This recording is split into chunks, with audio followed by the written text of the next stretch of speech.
I take out the axe and I give it to him. I said, but Shifu, I got to protect you. He says, I will give you a secret Dharma that you can use to protect. I thought, wow.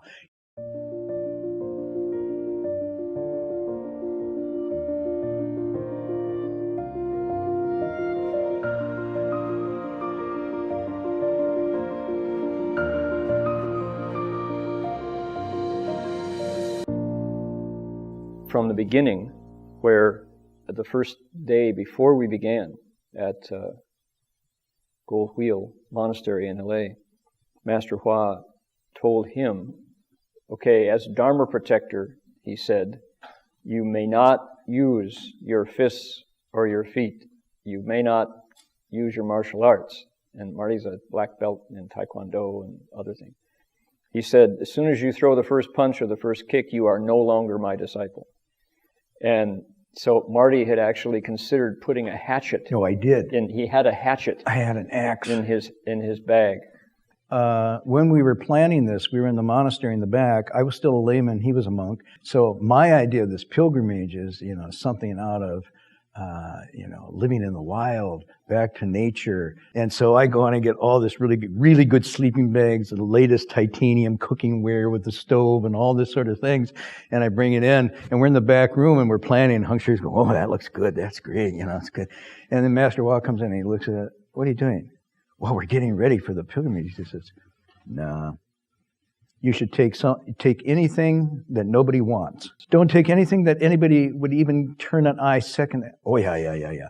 So we didn't. Got all this great stuff. I would say within the 4th week of the pilgrimage, it was all gone. So all those nice things that we got were completely stolen. So that was one instruction we didn't listen to and learn the hard way. But then the other instruction, I thought, oh, Hung Shui, the holy monk is going to make this vow, and I, Go Ting, will be his Dharma protector.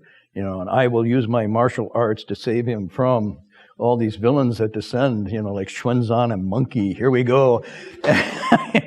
And I think, well, I got my martial arts, but I should have a weapon too. And so in the monastery, there was this nice little axe. And I thought, well, just in case, because if I just hold that, it'll threaten the Hell's Angels away, right? And so we're ready to go out the door, and the Master Hua says, where are you going? We're going to go. No, he says, give me the axe. I said, what axe? He said, you know what axe. You can, blah, blah, blah, blah. No, you can't go out the door. I take out the axe and I give it to him. I said, but Shifu, I got to protect you. He says, I will give you a secret Dharma that you can use to protect. I thought, wow, here's the Kung Fu movie. Now, grasshopper, I'm going to give you the secret. I thought, this is classic. The Chinese master transmitting to me the secret iron fist or one finger, da-da-da. He says, it's called the 4 unlimited minds. I thought, yeah, that's a very clever expression, like the lotus flower and whop. And he says, and I said, what are they, Master? And he says, kindness, compassion, joy, and equanimity. I go, what? I'm sure it's translated. I said, maybe you got it wrong.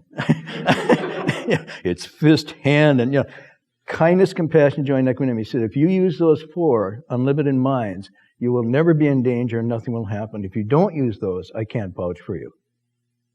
And then he said, if you... Down in LA, just as we were about to go out the door for the very beginning, first day, he said, as soon as you throw the first fist or kick the first foot, he said, you're no longer my disciple on the spot. You may not use those. He said, furthermore, if you can use those 4 power tools that I gave you, nobody can touch you. And of course, I can see Marty's going, no.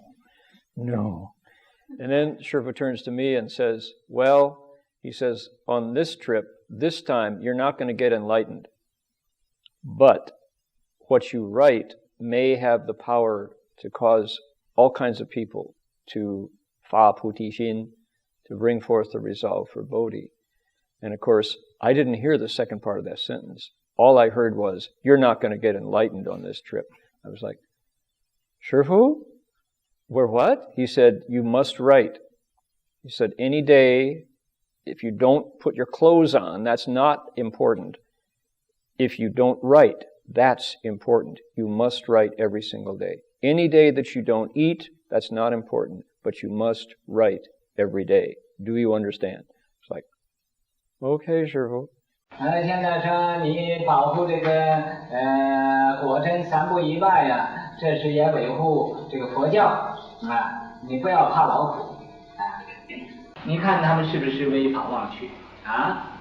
三不一拜，刮风也拜，下雨也拜，天热也拜，天冷也拜。 There was one time in Big Sur when this guy, we're an isolated part of Big Sur near the lighthouse, and this Jeep pulls up, an open top Jeep, and this guy, my job is not to look around, right? I'm just keep bowing. And so this guy pulls up, and I hear this ha ha ha, this crazy laugh, and this guy has got a gun pointed at my head behind me, standing up in his Jeep, and Marty goes up, "Hi, how you doing? Hi, we're Buddhist monks here making a pilgrimage for world peace from Los Angeles to city of 10,000 Buddhas. Would you like a flyer?" And this guy is like, uncocks his gun, puts it, drives away. Actually, it was a .45. I knew that much, and he was very stern. He just held it like that, just right at me. And I'm thinking, okay, the four unlimited minds, let's see, what are they again?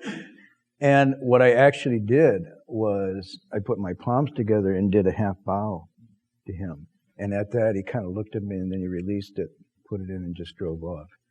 In his Jeep, yeah. Yeah. So how do you explain something like that? There was nobody around. It would have been, easy to wipe out the two monks. 他们这个拜的时候啊，就空中在他们拜那个地方，它就不下雨，所以这是大家天龙八部感应